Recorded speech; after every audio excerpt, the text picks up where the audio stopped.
Hi, my name is Nathan, and today we're going to do a comic book review of Something is Killing the Children, issue number 20, brought to you by Rated Comics. Let's get to it. Now, we begin this issue with Erica Slaughter's initiation and how she became the monster killer she is today. We continue on from the last issue where it is presumed by Gary and Jesse that Erica Slaughter is dead, and Jesse got drunk and she just does not know how to get in her feelings. Gary thinks to tell Jesse, go easy on yourself, it's okay. And she's like, you're not in the field. I've watched these kids get killed and eat by something unthinkable. And then when I show up and they see me show up, they think they've been saved, and the look in their eyes, it kills me every time. And it changes when they realize, and she just has a moment of breakdown. And I believe her breakdown moment is when they show up to rescue these kids from killing the monsters, they recruit them to become part of the House of Slaughter. And when that happens, either do they live to have resentment for her, or do they die trying to get initiated? So Gary goes in for the rescue, and she's just like, I can't take it anymore. And Gary's like, look, you know how this works. We're more efficient than ever before.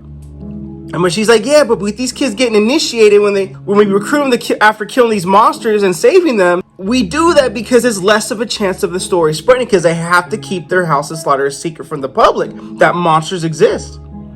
So Gary's feeling bad that he might have to take his dogs out for a hunt and find Erica's body and burn her in the fire. It's like, it's almost like, damn, okay, who's the real monster here, the monsters or them? They're having a conflicting moment because they're having high hopes that Erica Slaughter would make it through. Cecilia shows up, and you can just tell this girl's a bitch. More on her later, though. Aaron is like, hi, happy, and Jesse's like, oh God, you caught me drunk. I don't like you seeing me like this. And he's like, dude, it's not the first time, because Cecilia back in issue 16 did not want Erica Slaughter there. And they're crying, and Cecilia's just showing no emotion at all.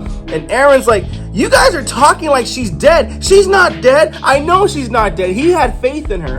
And keep in mind, Aaron gave her pointers on how to pass the test. So Gary goes into how it works with the House of Slaughter. These days we pick kids we think are most likely going to survive the initiation. The mass, they refine their processes over the decades. And he's like, when Aaron's like, what, for people like me? Yes. And what we do is we bind the monsters to their totems, just like Erica, her monsters bind to Octo, but they bind monsters who have never fed before because they're vicious, but they can be subdued. Initiation is all about creating a symbiosis between a monster and initiate, bonding their souls, forcing them to work together. But it's harder to build any connection with the creature that killed the people you love, because that creature has the advantage and it wants more than anything is to feed. So Aaron's like, okay, well, back in the old days, that's how Erica would have been initiated, right? Using the monster that killed her family to initiate her. And Cecilia's like, yes, but that process left most initiates dead. That's why we refined it. And Aaron clapped back with her like, but not so many dead that the order died out, right?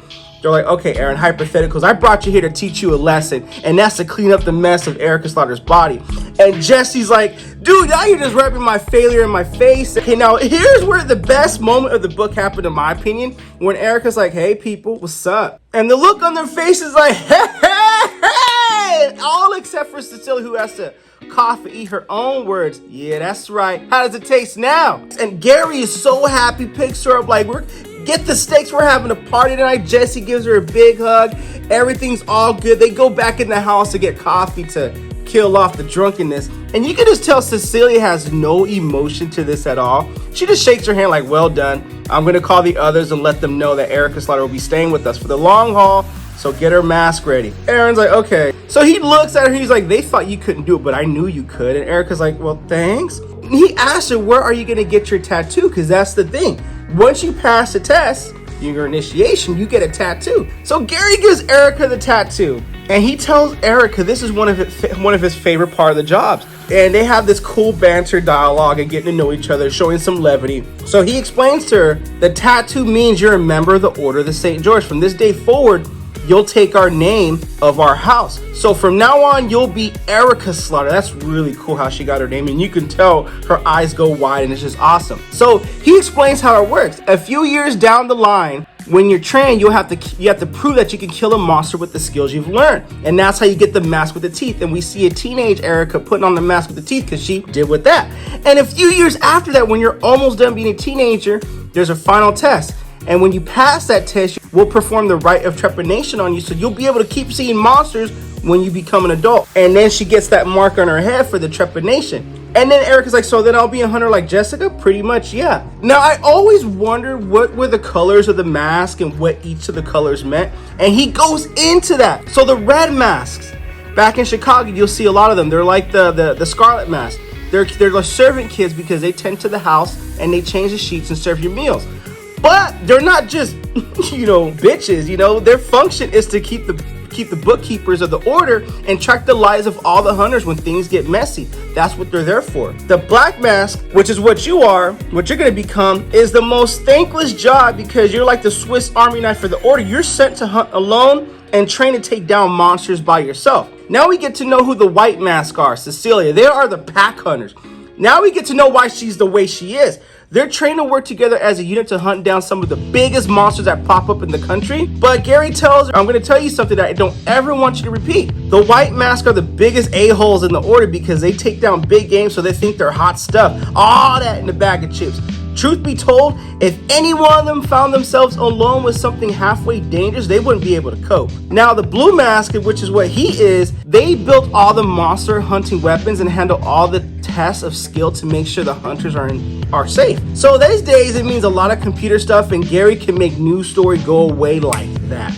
Silver mask, they hunt more, like the specialist kind of stuff, like werewolves and vampires and stuff like that. All more folktale. They're more popular in Asia, but not over here. And then they're the emerald mask. They are the dangerous hunters in the order. They hunt dragons. And Erica's like, dragons are real. I want to see a dragon. And Gary's like, you and me both, kid.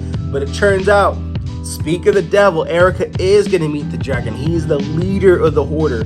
And Gary takes a picture of Erica Slaughter's tattoo for the wall. Cecilia tells Erica to come with her. They walk throughout the house. Erica waves to Aaron. Aaron's like, hey girl, hey, but you meeting the dragon girl, so here you go.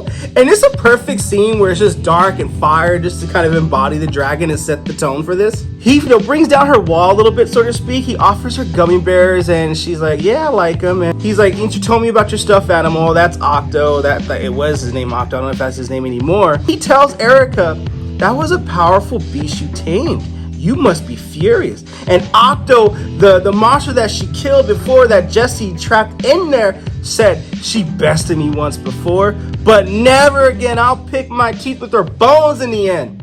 Well, that's the spirit. The dragon asks Erica, do you understand what happened in that barn today? She's like, well, I passed your test, but do you understand why? You should have died.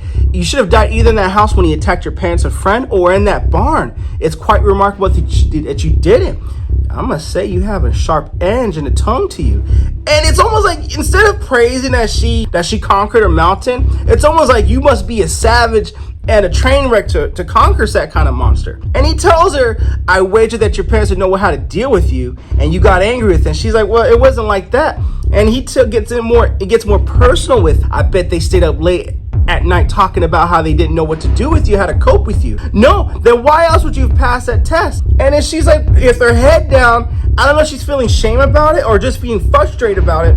She said, Jessica said I was perceptive. That was back in issue number 16. It was trying to get me to tell people that monsters existed, and I knew that you people didn't want people to know that. And she tells how she passed the test. It lied to me saying I could save my mom and dad, but I knew that they were already dead.